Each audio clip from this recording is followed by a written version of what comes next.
For God did not give us a spirit of timidity, but a spirit of power, of love, and of self-discipline.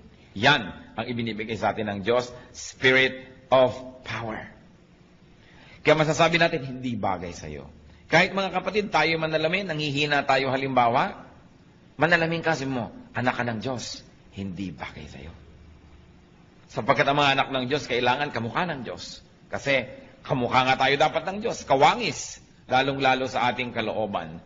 So, brothers and sisters, discipline yourself not to be afraid. It is a matter of habit. Natatakot tayo sa darating, natatakot tayo sa sakit, natatakot tayo sa pagtanda, natatakot sa kamatayan, etc., etc. At kamag-anak po niyan, yung sinasabi mo lagi, I'm worried and frustrated. It's part of being afraid and it's part of being weak. I'm worried. Ano po ang sagot ng Panginoon dyan? You're worried? Cast your cares on me. Cast your cares on me. 1 Peter 5:7, cast all your anxiety on Him because He cares for you. Di po ba kumisan meron tayong panghihina ng loob, may pamamroblema, pero pag nakahinga tayo sa ating kapalagayang loob, kay kapatid, kay kamag-anak, kay ibigan, lumalakas-lakas ang ating loob. Pero kuminsan hindi natin kailangan makipag-date pa, mag-lunch tayo, magkape tayo para lumakas ang loob natin. Kasi ang Panginoon is only a prayer away. And through prayer, we can cast all anxieties and cares on the Lord. So kung meron tayong problema, isumbong mo sa Diyos. Nakatutulong kuminsan na may napagsusumbong-sumbongan tayong kapwa-tao, pero tayo nahihinga-hingahan, pero huwag yung magiging kapalit nung tayo na nanalangin at lumalapit sa Diyos. Another complaint of people tungkol sa panghihina, mahina daw ang isip, I am not wise enough. But the Lord answers, I give you wisdom. Huwag kang lagi nagdadahilan na hindi ako marunong, sapagkat nagbibigay ang Diyos ng kaalaman. 1 Corinthians 1:30, Christ Jesus has become for us wisdom from God. Of course, once more, it has a specific meaning, but its general meaning is that we can have wisdom through the Lord. Learn. Hindi dapat lagi nating sinasabi, hindi kasi ako marunong. Kung mga isang buwan na nating sinasabi yan, 1 taon, 10 taon, tama na yun. We've got to learn. At kakamba niyang, I'm not wise enough. Ano pong laging maririnig mo sa mga tao? I don't know what to do. Pero ano pong sinasabi ng Biblia at ano sinasabi ng Panginoon dyan? I know. I will guide you. Proverbs 3:5-6. Trust in the Lord with all your heart and lean not on your own understanding. In all your ways acknowledge Him and He will make your path straight. So, magtiwala sa Panginoon, huwag sa sarili. Huwag sumandal sa sarili lamang kaalaman sapagkat maaaring yan ay only half-truth, half-lie, or a full lie, or a distorted truth. Sabi, in all your ways, acknowledge Him. Pag hindi po tayo sang-ayon sa kalooban, sa sinasabi, sa turo ng Diyos, doubt your scholarship, but do not doubt God. At kung tayo po ay hindi sang-ayon sa Diyos, siya ang ating sundin kasi siya yung Diyos at siya yung tunay na marunong. It is important to acknowledge our lack of wisdom and then seek God's wisdom. Ano po ang sabi ng mga tao doon sa mga, wala kasi akong alam, clueless ako, wala talaga akong alam dyan sa mga bagay na yan? Anong sagot sa atin ng Panginoon niya? Ask me, and I can give you discernment. Kaya yung panalangin sa Psalm 119, verse 1-5, I am your servant, give me discernment. So humihingi ng discernment to know right from wrong. Knowledge po, madali naman yan na makolekta kasi information lang yan But what do you do with knowledge? How do you apply knowledge? Then that becomes wisdom. Paano natin papakinabangan yung alam natin na informasyon? Kaya some people only become more and more knowledgeable, but it doesn't make them wiser. Kaya hindi ko mo edukado, marunong sa buhay. Kahit marami kong isang degrees, marami lang alam na information, pero hindi alam i-apply sa buhay yon, walang wisdom. Marami naman hindi nakapag-aral, pero talagang wise. Pag pinakinggan mo, daig pang nag-aral. Kasi magkaiba naman yung knowledge sa wisdom. But wisdom God can give, and discernment God can give. Kaya sa Psalm 119, 1-5, I am your servant, give me discernment. Pero may kondisyon, I am your servant. Ibig sabihin, ako po'y lingkod nyo, sumusunod sa inyo, napapasakop sa inyo, bigyan nyo ko ng kakayahan na makilala ang tama sa mali because error often comes dressed as truth. Siyempre, yung kasinungalingan, dapat dumating yan na nakabihis na siya ay katotohanan para makapandaya. Alangan mang dumating ang kasinungalingan na hubad, di alam yung kasinungalingan yon. Kaya nakakapandaya. Dapat may discernment. At yan ay nahihingi. Ask God for discernment. Sa pagbabago po ng ating buhay, sa pagbabago ng ating pananaw, importanteng magbago muna ang ating isip at paraan ng ating pag-iisip. Kaya sabi sa Romans 12:2, be transformed by the renewing of your mind.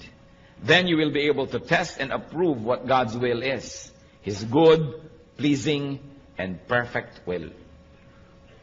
Yan ang kagustuhan ng Panginoon, tayo mabago. At wala pong nagbabago hanggang hindi mo na nababago ang paraan ng kanyang pag-iisip. Kaya ang ating isip ay pinapakain natin ng karunungan na nagmumula sa Diyos. At pagkatapos hinihinga natin ang pagpapala na yung karunungan na yun ay madilig at maging wisdom, maging applied knowledge. Kakambal ding reklamo ng mga tao dyan sa I'm not wise enough, hindi ako marunong. Yung nga iba excuse na yun Sa karunungan nga nila, nagkukunwa-kunwang di marunong para hindi maging responsible, para hindi mo asahan at huwag masisi. But the Bible says you can be wise. Hindi bagay sa mga anak ng Diyos ang hindi wise. Dapat ang mga anak ng Diyos ay wise. James 1:5, if any one of you lacks wisdom, he should ask God, who gives generously to all without finding fault, and it will be given to him. Nagbibigay pala ng wisdom ang Diyos. So kung wala kang wisdom, either hindi ka humingi o tinatanggihan mo yung binibigay ng Diyos. Pero kung tayo humihingi at handa tayong tanggapin yon, magkakaroon tayo nun. So we can learn to have wisdom. We can ask for such. And then we can be strong, because to be wise is to be strong. Isa pa pong reklamo sa panghihina, sabihin iba, mahina ang desisyon ko. I don't know what to do.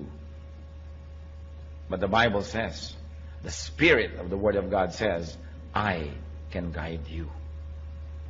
Pati nga sa sasabihin ng mga disciples, sabi ng Espiritu ng Diyos, tuturuan ko kayo ng sasabihin. Matthew 10:19, but when they arrest you, do not worry about what to say or how to say it. At that time, you will be given what to say. Kaya sabi ng Panginoon, kung darating ang panahon na kayo aarestuhin dahil sa akin, dahil sa aking pangalan, dahil sa pagtuturo nyo, huwag kayong mag-alala kung paano nyo ipagtatanggol ang inyong sarili. Huwag kayong mag-alala kung anong sasabihin nyo. Sa oras na kailangan nyo magsalita, bibigyan kayo ng Espiritu ng Diyos ng mga pinakatamang sasabihin. Kaya mga iba, sabihin mo, mag-Bible study ka, mag-lead. Ay, hindi ko marunong magturo, hindi ko alam sagutin ang mga tanong. O tumurong ka naman, maggawa ka ng ganitong ministry, hindi ko alam ang gagawin. Talaga pong hindi natin alam. Pero ang pangako ng Diyos, if we are His servants, He will give us discernment.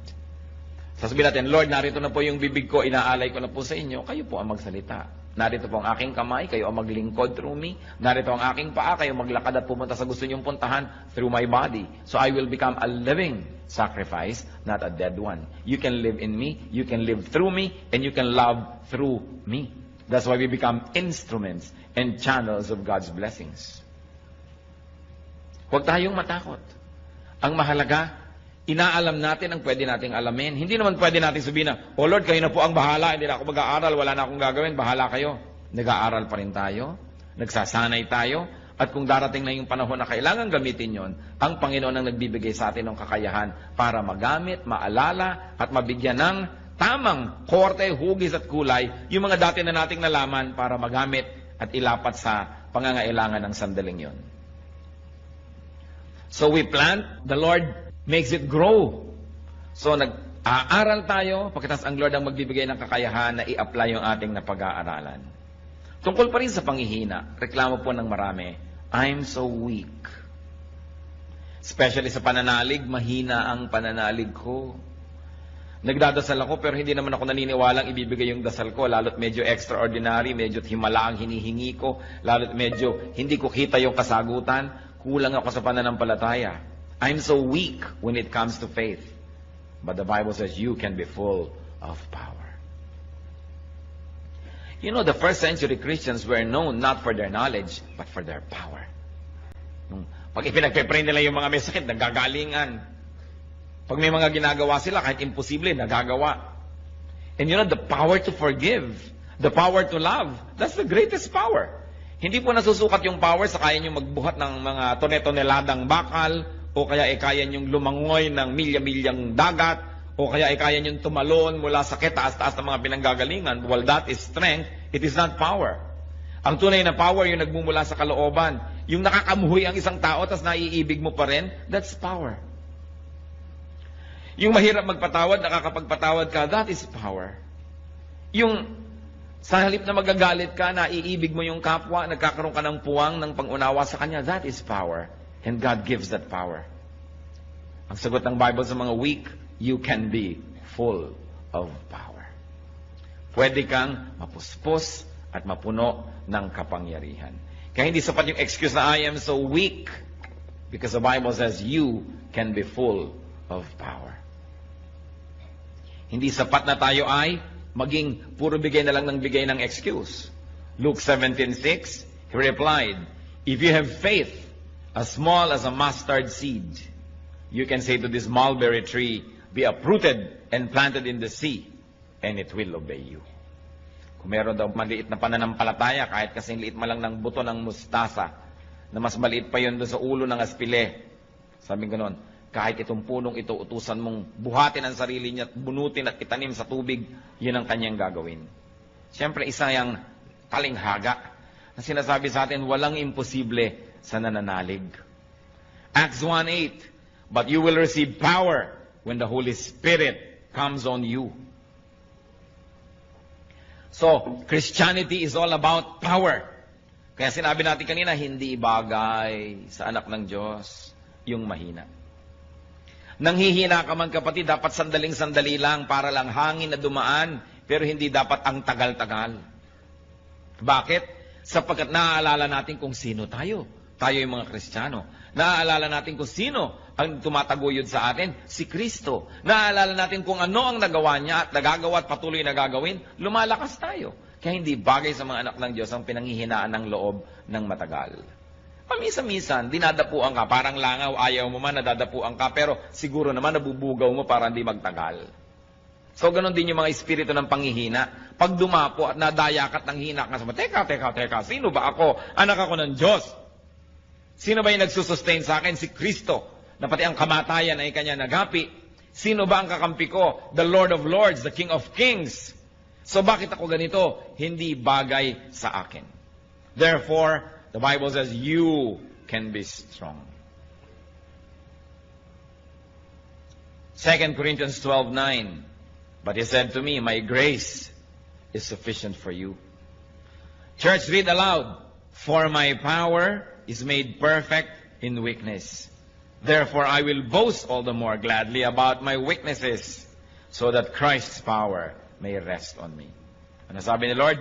My grace is sufficient for you. My power is made perfect in weakness. Kaya sabihin natin, Lord, weak po ako sa area na yan. Sabi niya, mabuti. Strength ko yan eh. Hindi ka aasa sa sarili mo, umasa ka sa akin at makikita mo magiging strong ka. Lord, 3 araw na ho, weak pa rin ako. Kasi hindi ka umaasa sa akin, umaasa ka sa sarili mo. Lord, weakness na weakness ko po yung ganyang magagandang mga babae. Sabi, Lord, strength ko yan. Umasa ka sa akin. Halika, tuturuan kita, tutulungan kita. Lord, weakness ko po yung pera. Pag pera na pinag-uusapan, talagang nalilito na ako.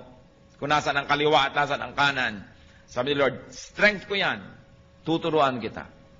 Lord, weakness ko po yung magalit. Pagka napoprovoke ako, talagang napakadali kong magalit. Strength ko yan. Makinig ka sa akin, sumunod ka sa akin.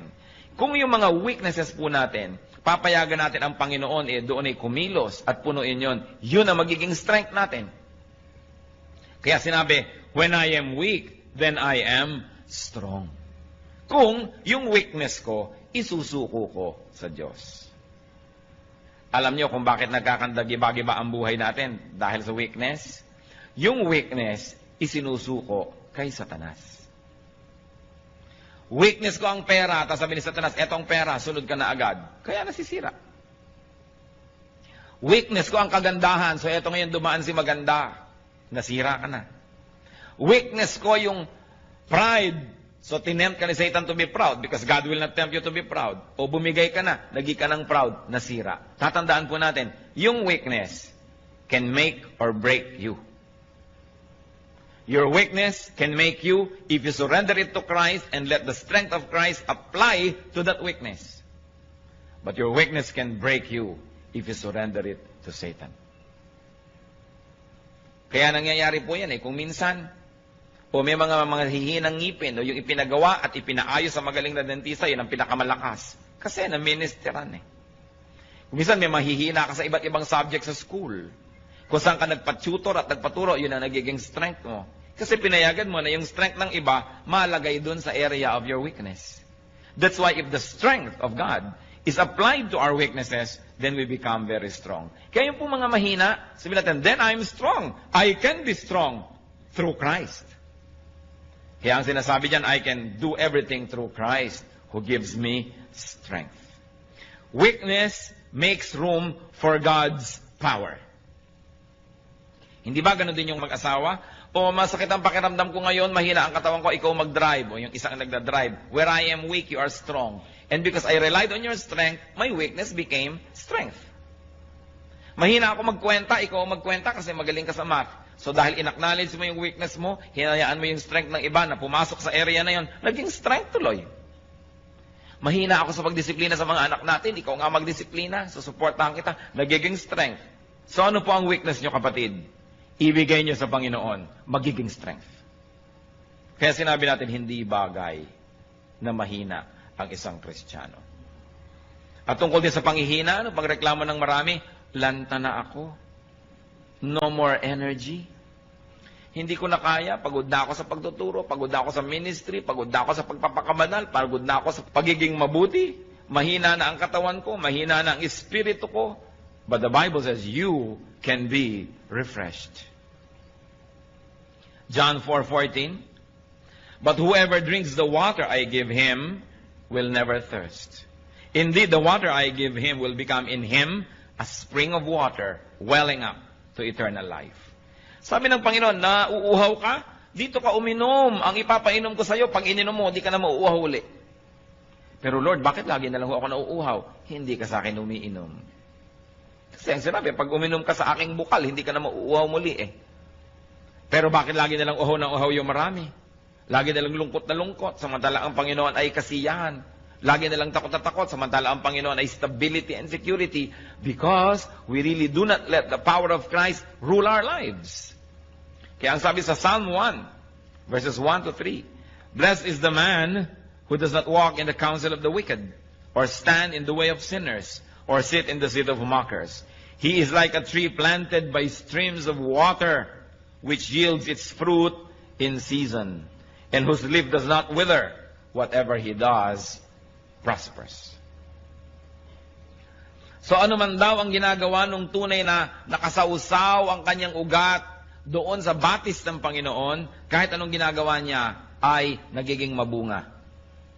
So paano natin malalaman kung hindi tayo nakasausaw sa batis ng Panginoon? Hindi tayo mabunga. Baliktarin nyo lang. Kasi pagka nakasausaw ka daw, mabunga ka, hindi ka mabunga, di ibig sabihin hindi ka nakasausaw. Hindi po, lagi naman ako sa church. Hindi ibig sabihin, nakasausaw na tayo sa tunay na salita ng Diyos. Palabasan naman ako ng Bible, ang dami ko alam na verses. It doesn't follow that we are already godly and we are really drawing strength from the Lord. Kailangan talaga tunay, hindi pakitang tao, hindi panglabas, at hindi paimbabaw lamang. Lalaliman natin.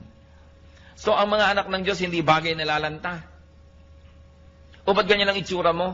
Lumong-lumo na ako Pagod na pagod ako sa kabutihan. Teka, hindi bagay yan sa'yo. Hindi ka dapat nalalanta ng ganyan. Baka hindi ka planted by streams of water. Akala mo lang. Kaya kailangan lagi tayong nagre-renew ng ating relationship with the Lord.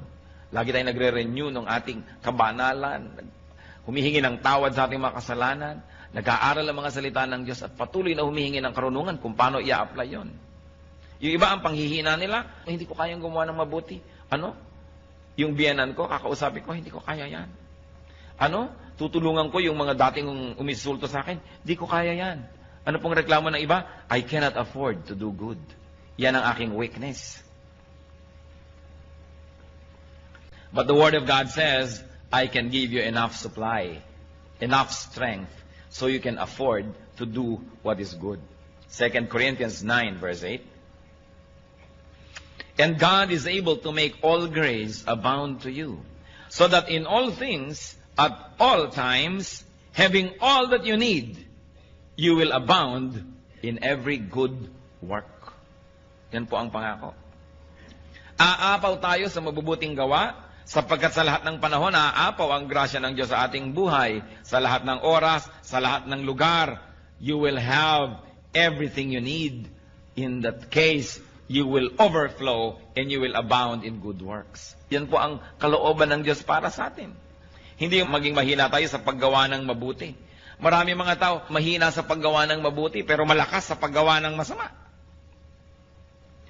Hindi makapagpakumbaba, hindi makapagsabing I'm sorry pero kayang-kaya niya magsabi ng masasakit na salita sa kapwa. Pag I'm sorry, hindi masabi. Pero pag masakit na salita, kaya. Pag act of kindness, kayang gawin. Sinasagot-sagot yung magulang, kayang-kaya. Pero pagka gusto ng yung magulang ihalikan o yakapin, hindi magawa-gawa. Nahihirapan ng loob pag gagawa ng mabuti. Pero gagawa ng mali, malakas ang loob.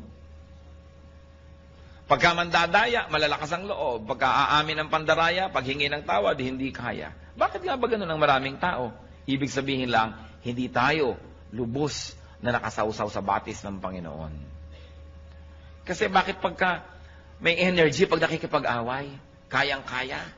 Pero pagka gagawa ng mabuti, nahihiya. Ngingiti lang sa kapwa, hindi makangiti-ngiti. Napakarami pong tao gustong ngumiti, pero ayaw lang, nahihiyang ngumiti. Ayoko ngumiti, nakakahiya. Pero kayang-kayang manimangot. Yung gagawa ka lang ng mabuti, nakakahiya. Bakit babaligtad na yata? Kaya sabi, you will abound in every good work. That's why we have to be immersed in God's water. In God's perfect living water. Yung iba po, anong panghihina? Sabi na, huwag na tayo mag-Bible, huwag tayo mag-Christian. Kahit naman mabuti tayo ngayon, next week, babalik din tayo sa dati. Hindi rin natin kaya i-maintain yan. Yan ang reklamo ng iba. I am weak. I cannot maintain a holy lifestyle. I cannot be holy enough. Yan po ang reklamo ng iba. Sobra akong mahina, hindi ko rin naman kayang i-maintain. Huwag na lang umpisahan. But the Lord says, I will help you. Yan ang kanyang pangako. You say you cannot maintain a holy lifestyle. I cannot be holy enough. The Lord says, I will help you. Philippians 1:6. Being confident of this, that He who began a good work in you will carry it on to completion until the day of Christ Jesus. Siya na nag-umpisa at kasama mo sa pag-uumpisa ng pagiging mabuti at paggawa ng mabuti at pagbabagong loob, siya ang tutulong sa iyo na makumpleto yan, mabuo yan hanggang sa pagbabalik ni Kristo. Kaya hindi bagay sa Kristiyano yung mahina sa kabanalan, pero sa kasalanan, malakas. Nababaligtad. At meron pa nagsasabi, I cannot stand up. Mahina ako sa pagtayo, mahina ako sa paninindigan sa buhay. But the Word of God says, I can enable you. Hindi mo kayang tumayo, pero kaya kitang tulungan na tumayo at manatiling nakatayo. Romans 14:4. Who are you to judge someone else's servant? To his own master, he stands or fall. And he will stand, for the Lord is able to make him stand. Kaya daw nating tumindig, sapagkat ang Panginoon ang magbibigay sa atin ng kakayanan. Kaya kaya rin nating manindigan. Weakness, ano po bang ibig sabihin yan? Pag sinasabi nating nangihina ako, merong mga nangyari na sunod-sunod, kaya nakarating tayo sa ganong estado ng panghihina. At isa lang po, ang pinagmumula ng panghihina, yung pag-asa sa sarili lamang. Weakness comes from dependence on yourself alone. Because if you depend on God, your weakness will translate into strength. Pag tayo'y umaasa sa Diyos, ang kahinaan nagiging kalakasan. Where we are weak, we become strong. So mga kapatid, isa lang po itong simpleng analysis. When you are weak, it means you are depending on yourself. Or you are depending on other people. That's why you are weak. Because the moment you depend on God, and you let God do His mighty will, then your weakness becomes strength. Hindi natin sisisihin ng Diyos. Bakit po mahina ako dito? Pinapabayaan nyo na yata ako. Sabi niya, where you are weak, you will become strong. But you've got to do it my way. You've got to give me space. You've got to let me do what I'm good at doing. And that is to restore you, to strengthen you. But remember, God gave us free will. How you use that free will make or break you. Saan po ba tayo mahina? Tayo na lang nakakaalam. Alam ng Diyos. Huwag naman ninyong gawing kahinaan yan last year, kahinaan pa ngayon, kahinaan pa next year. What is important is that we are changed from glory to glory. That we become Christ-like. More and more Christ-like. That we do not become sinless, but we sin less and less and less. Na hindi tayo lagi nagtatago sa likod ng mga excuses na ganyan talaga ako, tanggapin mo na lang kung ganyan. Yun talaga ako, sapagkat hindi good enough yung ganun lang talaga. Kailangan magbago ng magbago at binibigyan naman tayo ng Panginoon ng kapangyarihang magbago. One of the noblest way, most sublime way to worship God is to be more and more like Him. Mabuti yung pag-awit, mabuti yung offering, mabuti yung pagsayaw sa Panginoon, mabuti yung pagtugtog, pag-worship.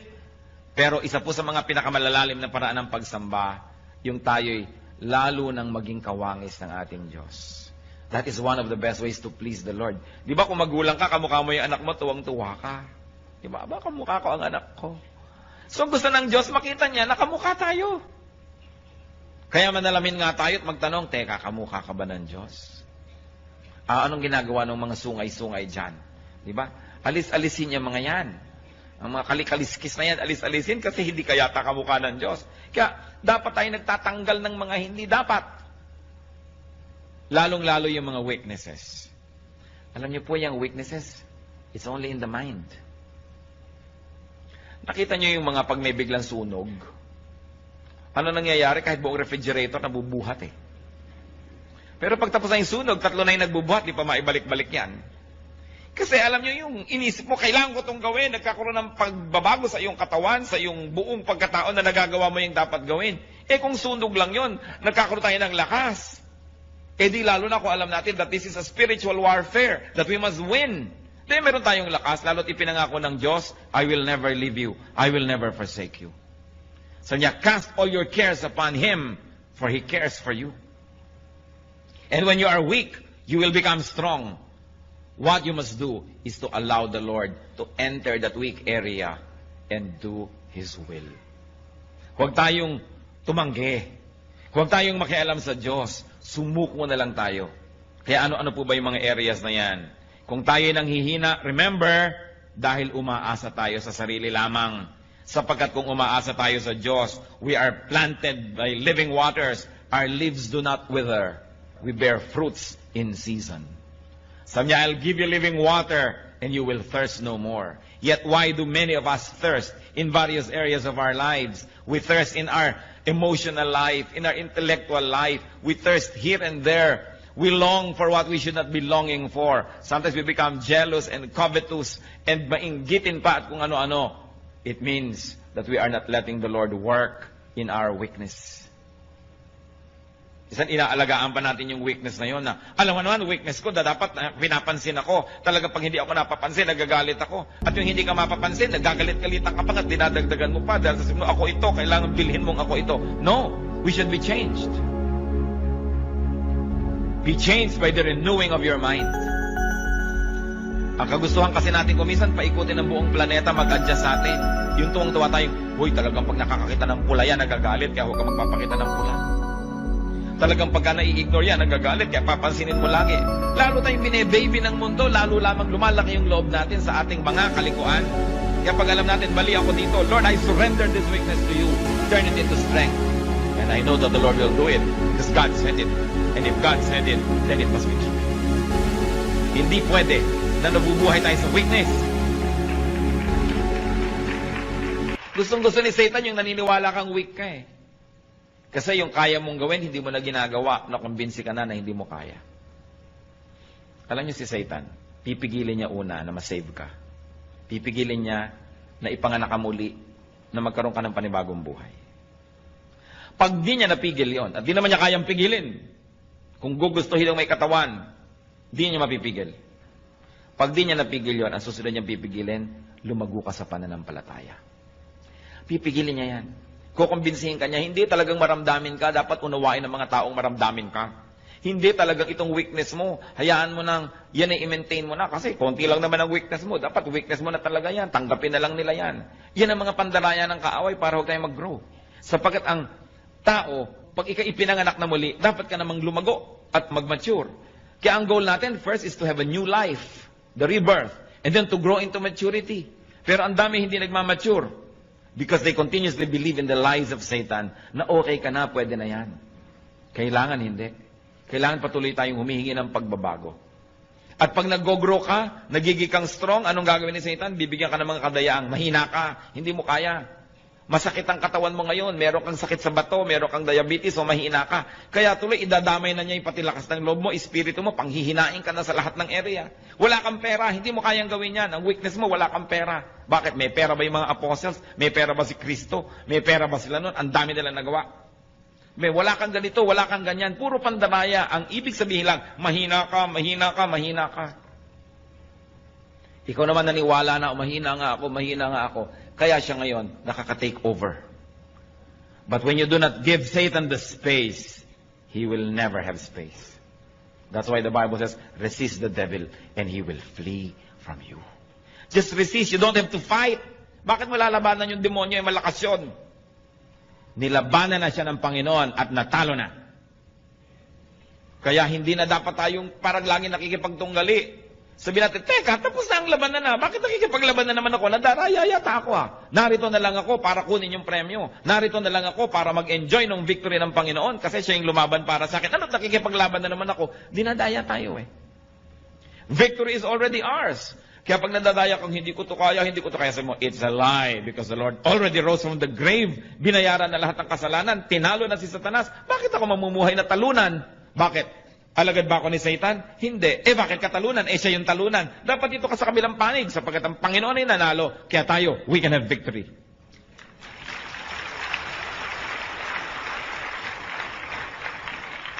Malaking bagay po kumisan yung naaalala mo kung sino ka. Meron akong kilala.